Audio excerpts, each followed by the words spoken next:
اس ملک کی آزادی کا سلسلہ کہاں سے شروع ہوتا ہے؟ آپ نے کئی مرتبہ سنا ہوگا، اور علماء اکرام ہو یا مذہبی رہنما ہو یا سیاسی رہنما ہو، اس تاریخ کو 1857 سے شروع کرتے ہیں، لیکن آج میں فخر کے ساتھ یہ بات کہتا ہوں، اس اسٹیج سے میں نے سنا ہے کہ یہاں علماء اکرام نے 1700 سے پہلے کی تاریخ کا ذکر کیا ہے۔ عزیزان محترم، 1740 میں شاہ ولی اللہ محدث دہلوی رحمہ اللہ جب مکے سے شیخ ابو طاہر مدنی سے علم حاصل کر کے اس ہندوستان کو واپس تشریف لائے، انگریز 4 بڑے صوبوں پر اپنا قبضہ جمائے ہوئے تھے۔ اس وقت شاہ محدث دہلوی رحمۃ اللہ علیہ نے، یہاں کی مادری زبان فارسی تھی، آپ نے سب سے پہلے قرآن کا ترجمہ فارسی میں کیا، اور اس کے ذریعے سے لوگوں کے اندر جہاد کا جذبہ پیدا کیا۔ پہلے انگریزوں کے خلاف آگے بڑھے، ہندوستان کی مادری زبان میں ترجمہ کرنے کے بعد آپ نے قرآن کریم کے ذریعے سے لوگوں کے اندر جذبے کو پیدا کیا اور لوگوں کو ابھارنے لگے۔ اور آئیے عزیزان محترم، اس کے بعد 1754 میں بنگال کے نواب سراج الدولہ، ان کے نانا وردی خان سب سے پہلے انگریزوں کے خلاف منظم جنگ لڑی۔ سب سے پہلے منظم جنگ وردی خان جو سراج الدولہ کے نانا تھے، انہوں نے لڑی۔ اور اس کے بعد 1557 میں میر جعفر کی غداری سے بنگال کے نواب کو شکست ہوئی۔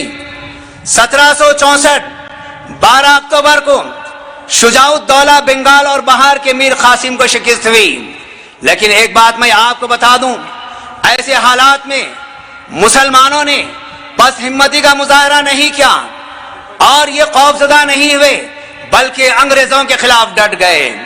اس کے بعد 1764 کے بعد 1799 میں شیر میسور ٹیپو سلطان مجاہد آزادی کی شہادت ہوئی، اور آپ نے سنا ہے اس وقت انگریزوں نے ٹیپو سلطان کی میت کے پاس کھڑے ہو کر کہا کہ اب ہمیں اس ہندوستان پر قبضے سے کوئی طاقت نہیں روک سکتی۔ کیوں؟ ایک ایسا مرد مجاہد تھا جو انگریزوں کی آنکھ میں آنکھ ڈال کر انگریزوں کا مقابلہ کرتا رہا، آخر کار یہ جام شہادت نصیب ہوئی۔ اس کے بعد انگریز اور آزاد ہو گئے۔ 1803 میں شاہ عبدالعزیز رحمۃ اللہ علیہ محدث دہلوی نے انگریزوں کے خلاف سب سے پہلا فتویٰ دیا، اور اس کے بعد 1831 میں شاہ اسماعیل شہید اور سید احمد شہید بالا کوٹ میں افغانیوں کی غداری کی وجہ سے یہ دونوں کے دونوں شہید ہوئے۔ عزیزان محترم، ان دونوں نے جنگ آزادی میں بہت بڑا کردار ادا کیا، اپنی جانوں کو شہید کر دیا۔ اور اس وقت کچھ انگریز کے چیلے چپاٹے تھے، انگریز سے اندرونی طور پر ان کو مدد حاصل ہوتی تھی۔ ایسے وقت میں کچھ لوگوں نے غداری بھی کی ہے، اور افغانیوں کی غداری سے شاہ اسماعیل شہید اور سید احمد شہید یہ دونوں شہید ہو گئے۔ 1857 کو مغلیہ سلطنت کے آخری بادشاہ ظفر شاہ کو قید کر کے ہمایوں کے مقبرے میں رکھا گیا۔ اس کے بعد برما کے رنگون جیل کو منتقل کیا گیا، اور 1863 میں بہادر شاہ ظفر کی وفات ہوئی۔ 1857 کے بعد حالات میں تبدیلی آئی، انگریز سخت بدلہ لینے لگے، کالے پانی کی سزائیں دی گئی، اور یہ بات بالکل حقیقت ہے، اس ملک کی آزادی میں جہاں پر غیر مسلموں نے اپنا کردار انجام دیا ہے، وہیں پر اگر آپ مسلمانوں کی تعداد کو دیکھیں گے 90% تعداد مسلمانوں کی رہی اور 10% تعداد غیروں کی رہی۔ مسلمانوں نے اس ملک کی آزادی میں بہت بڑا کردار ادا کیا۔ مختصر طور پر میں چند ہستیوں کا نام لے لوں گا، کیونکہ آج ہماری تاریخ سے ان ہستیوں کے نام کو مٹایا جا رہا ہے۔ آج آپ بڑے بڑے جلسوں میں شریک ہوں، ہمارے ان علماء اکرام کو نظر انداز کر دیا جاتا ہے۔ آج کے اجلاس میں میں خصوصیت کے ساتھ علماء اکرام کا بھی تذکرہ کروں گا۔ نواب سراج الدولہ، اس کے بعد شاہ ولی اللہ محدث دہلوی رحمہ اللہ، شاہ عبدالعزیز محدث دہلوی رحمہ سید احمد شہید رحمہ اللہ، مولانا ولایت علی صادق پوری، محمد بہادر شاہ ظفر، مولوی محمد باقر شہید، مولانا احمد اللہ شاہ، نواب خان بہادر خان، عبد القادر لدھیانوی، حاجی امداد اللہ مہاجر مکی، مولانا محمد قاسم نانتوی، مولانا رحمت اللہ کرانوی، مولانا عبید اللہ سندھی، مولانا رشید احمد گنگوہی، مولانا انور شاہ کاشمیری، مولانا برکت اللہ بھوپالی، مولانا کفایت اللہ، مولانا محمد سعید دہلوی، مولانا سید احمد حسین مدنی، مولانا جوہر، مولانا حسرت موہانی، عارف حسوی، حبیب الرحمن لدھیانوی، ڈاکٹر سیف الدین امرتسری، حکیم اجمل خان، مولانا مظہر الحق، مولانا ظفر علی خان، مولانا عنایت اللہ خان مشرقی، ڈاکٹر احمد انصاری، مولانا سید محمد میاں، مولانا محمد حفیظ الرحمان سہروردی، مولانا عبد الباری فرنگی، عبد الغفار خان، مفتی عتیق الرحمان عثمانی، ڈاکٹر سید محمود، رفیع احمد قدوائی، عبد الصمد خان، یوسف مہر علی، بیرسٹر آصف علی، مولانا عطا اللہ شاہ بخاری، خلیل الرحمان لدھیانوی، عبد القیوم انصاری، نور الدین بوبیری، مولانا یحییٰ علی، مولانا جعفر تھانے سری، علامہ فضل الحق خیر آبادی، شیر علی خان، علامہ میاں نذیر حسین محدث دہلوی، مولانا محمود الحسن دیوبندی رحمہ اللہ، یہ پہلے دیوبند کے شاگرد رہے ہیں، مولانا ابوالکلام آزاد۔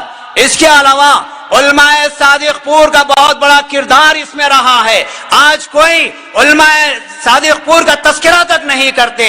اور اس کے بعد اشفاق اللہ خان، بطخ میاں انصاری، یہ وہ ساری سرکردہ شخصیتیں ہیں جنہوں نے اس ملک کی آزادی کی جنگ میں اپنی جان اور اپنے مال کو قربان کیا، صعوبتوں کو برداشت کیا۔